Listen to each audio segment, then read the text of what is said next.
The president threatened Iran on Twitter over the weekend as the people around him seem to push for a conflict. For more on this, it's time for a closer look.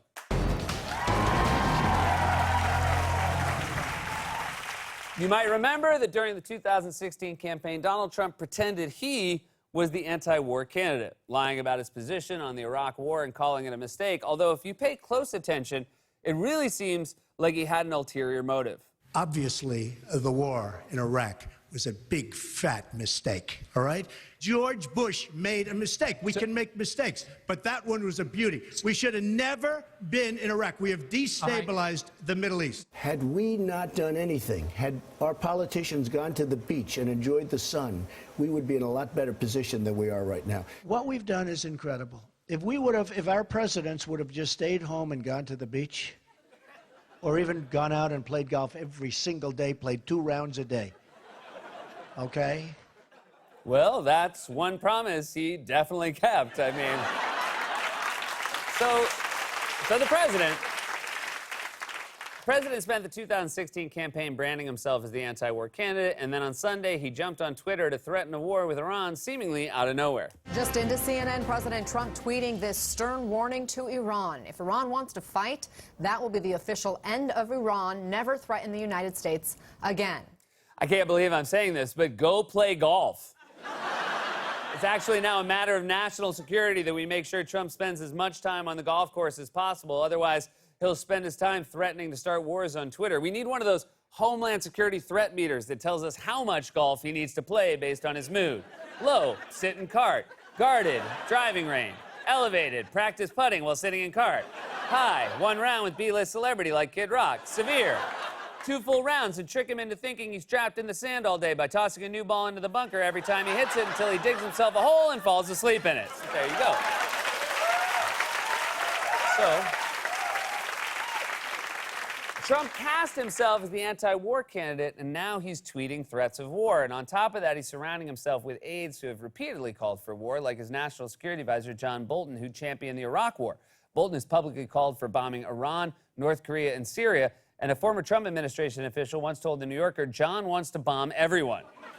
And it's not exactly reassuring to know that this is the guy advising Trump, because Trump is very impressionable. He's like your dip son who starts hanging around with a bunch of high school burnouts. Why do you have a nose ring, and where did you get this bag of weed? John gave it to me, and I smoked the weed because John told me drugs are cool, Mom. In fact, Bolton is so pro-war that Trump said recently he actually keeps Bolton in check. Are you satisfied with the advice you received from John Bolton? Yeah, John's very good. John is he has strong views on things, but that's okay. I actually temper John, which is pretty amazing, isn't it? Even Trump knows how crazy it is that he's the voice of reason. I mean, think about what he's saying there. That joke only works if everyone knows Trump is crazy. He's basically saying, sure, I'm a nut job, but you should see this guy. It's like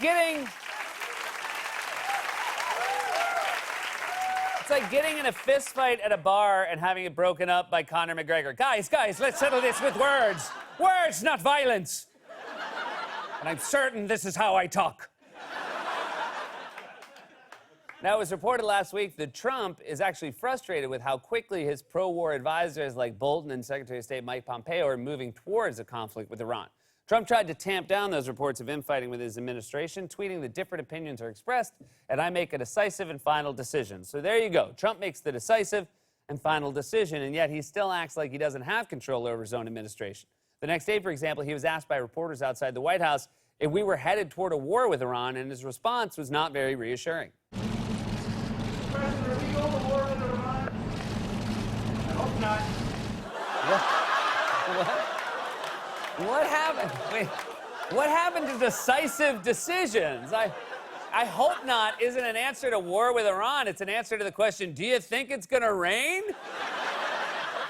Also, Trump is waiting for the Swiss delegation in that clip, but still, why does he just stand there in the doorway of the White House like that? He's like a retiree who sits on his porch all day waiting for the mail to arrive. Let's see, mail usually comes at noon. Right now it's 6 a.m. I better get out there. The other problem here is we don't know whose interests Trump is serving. On one hand, He says he doesn't want war, but on the other hand, he's listening to guys like Bolton, who has openly called for regime change. And then there's Saudi Arabia, which is fighting a proxy war with Iran in the Middle East. We don't know what Trump's financial relationship with Saudi Arabia is like because he won't release his tax returns. But in the past, he's bragged about his financial relationships with Saudis. I love the Saudis. Many are in this building. Saudi Arabia, and I get along great with all of them. They buy apartments from me. They spend $40 million, $50 million. Am I supposed to dislike them? I like them very much. They give me money, so I like them is the literal definition of bribery. So Trump and his team,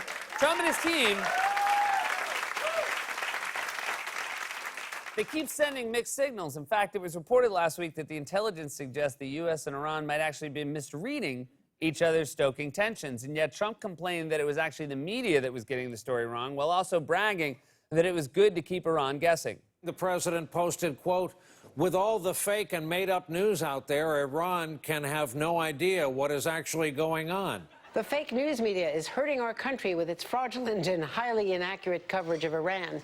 It is scattershot, poorly sourced, made up, and dangerous.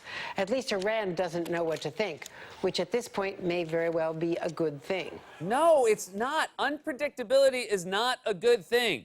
Unpredictability is one of the symptoms of rabies. The fundamental problem is that Trump has no consistent worldview and has no idea what he's talking about. He just listens to the TV. Trump basically only hired Bolton because he saw Bolton on Fox News all the time. In fact, Bolton even went on Fox News last year and insisted that the invasion of Iraq was a success. It was just everything that came after it that was bad. I think the overthrow of Saddam Hussein, that military action, was a resounding success. I think the mistakes that were made subsequently, setting up the Coalition Provisional Authority and others that followed from it, are lessons about what to do after a regime is overthrown. Oh, I see. So invading Iraq worked out. It's just everything that happened because of it was bad. That's like if you went to Vegas, got drunk and eloped with the first person you met, and then said the wedding itself was great. It's just all this sobering up and having no shared interests beyond alcoholism that ruined things. We've been here before. We can't repeat the same mistakes that led to the war in Iraq. Trump's team seems to be pushing for a conflict despite resistance from basically everybody. I don't know if they'll succeed, but all I can say is, Hope not. this has been a closer look.